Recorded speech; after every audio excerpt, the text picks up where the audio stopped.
कुलदीप बोली गोटे गरीब पिलाटे थिला आ ता माँ तार दुनिया थिला। निजर पेट पोषापी कुलदीप ता माँ सहित रेलवे स्टेशन में चाह बिक्री करुला।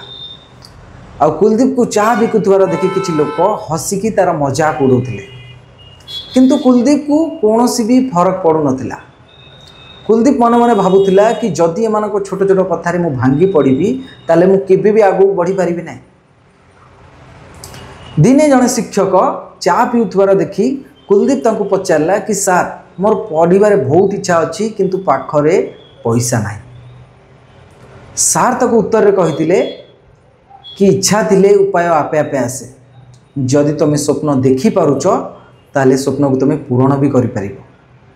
यही दी पद कथा कुलदीप मन में निया लगे देथिला। कुलदीप दिन राति एक करिकी पाठ पढ़ुला एवं ता सहित चा भी बिकुला। कुलदीप मन मन भावुला कि मु सबुदिन चा बेपार करि परिबि नाही, तेणु मते आगु को बढ़िबा को हेले मते पढ़िबा को हबो। कष्ट आज अछि, आजिर कष्ट कालीर सक्सेस रे मते परिणत करिवो। कुलदीप प्लाटफॉर्म रो लाइट रे राति राति बसी पढ़ुला। उड़ी जाउथिला नोट, उड़ी जाउथिला बही खाता, किंतु उड़ू नथिला कुलदीप रो स्वप्न। कुलदीप मन मन भावुला जदि मु आज कष्ट न करी ताले मु केबे भी आगू बढ़ी पारिबि नाही, मु केबे भी हसुथिबा लोकंक मुह को चुप करि पारिबि नाही। आउ दिन आसिला कुलदीप रेलवे एग्जाम रे पास करि गला आउ टीसी कलेक्टर भावे से रेलवे रे पोस्टिंग पाइला।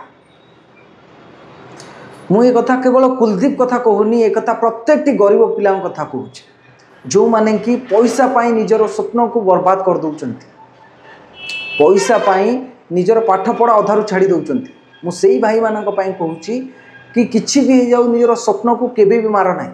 लंका लुण पछके खाईकी कष्ट कर, किंतु पाठ पढ़ी के आगू को जीवार स्वप्न देख, कारण पाठ बिना तुम किसी भी कर पारिबो नहीं।